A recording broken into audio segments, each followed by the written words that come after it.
నమస్తే అండి రామారావు గారు. రామారావు గారు, రామ్ చరణ్ గారు నాటు నాటు సాంగ్ కి ఆస్కార్ వచ్చిన తర్వాత హాలీవుడ్ లో బాలీవుడ్ లో ఎక్కడ చూసినా మన రామ్ చరణ్ గారే కనిపిస్తున్నారు. అయితే ఇప్పుడు కొంతమందికి వచ్చిన సమస్య ప్రశ్న ఏదైనా కావచ్చు, రామ్ చరణ్ ఇటు హాలీవుడ్ లో లేకపోతే ఇటు బాలీవుడ్ లో మాయలో పడిపోతాడా, తెలుగు సినిమాని పక్కకు పెడతారా? ఎందుకంటే ఆల్రెడీ కిసికి బాయ్ కిసికి జాన్ సినిమాలో రామ్ చరణ్ గారు వెలిగారు. ఇక హాలీవుడ్ లో నుంచి ఇంగ్లీష్ సినిమాల్లో కూడా నటించబోతున్నారంటూ వార్తలు వస్తున్నాయి. కాబట్టి తెలుగు సినిమాని ఏమైనా పక్కన పడతారా, ఆ మాయలో ఏమైనా పడిపోతారా అని చాలా మంది డౌట్. ఏమంటారు? రామ్ చరణ్ తెలుగు సినిమా మాయలో ఏవైనా పడిపోతాడా అనే ప్రశ్న రావడానికి రామ్ చరణ్ పెద్ద ఘనపాటి కాదు, పెద్ద ఆర్టిస్ట్ కాదు. రామ్ చరణ్ ఎవరైనా మోల్డ్ చేసుకుంటే ఒక మగధీర కానీ ఒక త్రిపులార్ కానీ, because it is Rajamouli, he moulded like that. Otherwise Rajamouli కాకుండా ఉన్నట్టే రామ్ చరణ్ లాగా ఉంటాడు. రామ్ చరణ్ని మనం ఆచార్య సినిమాలో ఏం చూసాం? అందువలన ఆచార్యుల సినిమాలో రామ్ చరణ్ లాగే ఉంటాడు. అక్కడ డైరెక్టర్ తాలూకు తెలివితేటలు బాగా పనిచేస్తాయి. కాదంటే రామ్ చరణ్ ఈ మధ్యకాలంలో బాగా సంపాదించింది ఏమిటంటే తన ప్రైసు, తన తాలూకు రెమ్యూనరేషన్ని చాలా విపరీతంగా పెంచుకున్నాడు. ఒక 75 కోట్ల రూపాయలు రెమ్యూనరేషన్ని పెంచుకున్నాడు అనమాట. ఇంతకంటే ఎవరెవరు లేరు. తెలుగులో ఎంత ఇస్తారో హిందీలో కూడా అంతే ఇస్తారన్నమాట. ఏమండి, తెలుగులో 75 ఇస్తున్నారు కదా, మీరు 100 కోట్లు ఇవ్వండి అంటే 100 కోట్లు ఇచ్చే పరిస్థితుల్లో బాలీవుడ్లో లేరు. కానీ ఇంతకు ముందు తెలుగు ఇండస్ట్రీలో కొంచెం రెమ్యూనరేషన్స్ తక్కువ ఉండేవి, బాలీవుడ్ లో ఎక్కువ ఉండేవి, హాలీవుడ్ లో అంతకు మించి ఉండేవి అని చెప్పేవారు కదా. అంటే ఒకటి ఉందమ్మా, అక్కడ బాలీవుడ్లో 5 టెరిటరీస్ అని ఉన్నాయి. అంటే వాణిజ్య విభాగాలు 5 ఉన్నాయన్నమాట అప్పుడు. అందువలన ఒక సినిమా ఉందంటే 5 రకాలుగా దానికి రెవెన్యూ సెక్యూర్ అవుతుంది. కానీ ఇప్పుడు మన తెలుగు సినిమా అలా కాదు కదా. తెలుగు సినిమా ప్రపంచవ్యాప్త పాన్ ఇండియా సినిమా అయిపోయింది కదా. దాని విభాగాలు మాత్రమే బాలీవుడ్ సినిమాకు ఉన్నాయి. కానీ Telugu cinema pan India cinema అయిపోయింది. 5 భాషల్లో వస్తుంది, ప్రపంచవ్యాప్తంగా రిలీజ్ అవుతుంది, ప్రపంచవ్యాప్తంగా డబ్బులు వచ్చేస్తున్నాయి.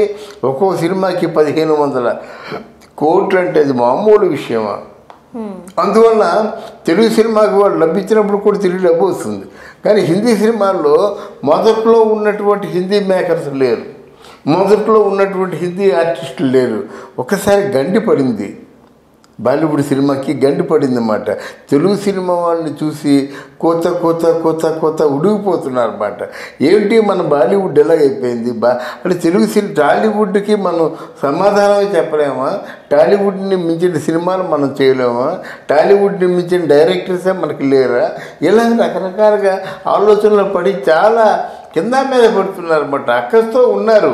అసలు వీలైనట్టయితే తెలుగు సినిమాని పూర్తిగా పాతాళాన్ని తొక్కేద్దామన్నంత కసిగా ఉన్నారన్నమాట.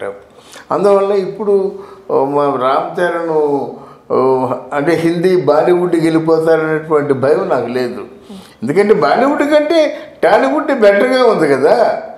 ఇప్పుడు మీకు ఎలా ఉన్నది, ఇటు టాలీవుడ్ కానీ అటు కోలీవుడ్ కానీ ఆల్మోస్ట్ ఆల్ బాలీవుడ్ని మించి రెమ్యూనరేషన్ తీసుకుంటున్నారు. రెమ్యూనరేషన్ పరంగా పక్కన పెడితే ఇప్పుడు టాలీవుడ్ లో చేశారనుకోండి కొన్ని ప్రాంతాలకే పరిమితం అవుతున్నాయి. అదే బాలీవుడ్ లో చేశారనుకోండి దేశ వ్యాప్తంగా రిలీజ్ అవుతుంది. కాబట్టి హిందీ లాంగ్వేజ్ కి సంబంధించి సో ఇంకొంచెం పాపులారిటీ ఎక్కువ వచ్చే ఛాన్సెస్ ఉన్నాయి కదా. లేదు, తెలుగు సినిమాలు అన్ని రిలీజ్ అవుతున్నాయి కదమ్మా.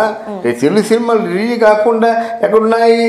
కార్తికేయ 2 ఉంది, మరి ప్రపంచం అంతా రిలీజ్ అవ్వలేదు. రిలీజ్ అవ్వకుండా 400 కోట్లు ఎలా వస్తుంది? ఇప్పుడు కార్తికేయ 3 వస్తుంది.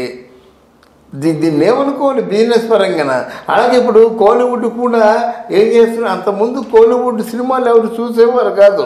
ఇప్పుడు అలా కాదు కదా. అజిత్ సినిమాలు కానీ, విజయ్ సినిమాలు కానీ, రజనీకాంత్ సినిమాలు కానీ ఎంత బిజినెస్ అవుతున్నాయి, ఎంత బాగా సక్సెస్ అవుతున్న సినిమాలు.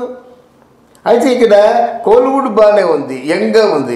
కానీ బాలీవుడ్ మాత్రం పడిపోయింది, గండి పడిపోయింది అన్నమాట. మేకర్సు లేరు, డైరెక్టర్సు లేరు, హీరోలు లేరు.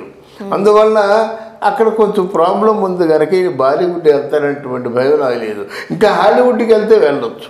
ఓకే, అది. సో హాలీవుడ్ లో కూడా ఛాన్సెస్ వస్తున్నాయి. వన్స్ యుఎస్ వెళ్ళిపోతే, అంటే అమెరికా వెళ్ళిపోతే మళ్ళా ఇటు రావడం కొద్దిగా కష్టమే అనేది కూడా ఉంది. కానీ వన్స్ యుఎస్ వెళ్ళరమ్మా వాళ్ళు, ఎందుకంటే వాళ్ళు ఒక స్థాయి దాడిపోయారు. ముఖ్యంగా ఈ సినిమాలు ఓ 10 సంవత్సరాలు ఎంతో చేసినట్టయితే ఆయన ఫైనాన్షియల్గా ఏ స్థితిలో ఉంటారో దాని 10 ఫైనాన్షియల్ స్టేటస్ ఇప్పుడే ఉంది. వాళ్ళు డబ్బుల కోసం చేయడం కాదు కదా. ఇప్పుడు డబ్బులు అంటే 1000 కోట్లు ఉన్నాయి ఉపాసనకి. ఇగో నిన్న ఇక్కడ ఉపాసనకేమో అంటే శ్రీమంతం అయింది. నేను ఈ రోజు ఎక్కడో దుబాయ్లో ఉన్నారు. వాళ్ళు ఏముంది రోజు కొద్ది అంటారు, ఎంజాయ్ చేస్తారు. 1000 కోట్లు సంపాదించిన కదా ఏం కావాలమ్మా. కానీ ఒకటి, ఆయన మాత్రం అనుకున్న కోరికలన్నీ నెరవేరుతున్నాయి. ఒకటి అంటే చిన్న వయసులో తండ్రి కంటే ఎక్కువ పేరు ప్రతిష్టలు తెచ్చుకున్నాడు. 2, మూడోది ఏంటంటే ఆ ఉపాసన తాలూకు ఆ వాల్యూకి, ఫినాన్షియల్ వాల్యూకి ఈక్వల్ రేంజ్లో ఇతను కూడా గ్రోత్ అవుతూ ఉన్నాడు. కనుక అదొక సరదా ఉంటుంది మాట, అదొక వేడుక. భార్య భర్తలు ఇద్దరు ఈక్వల్గా సంపాదిస్తున్నామంటే అదొక వేడుక.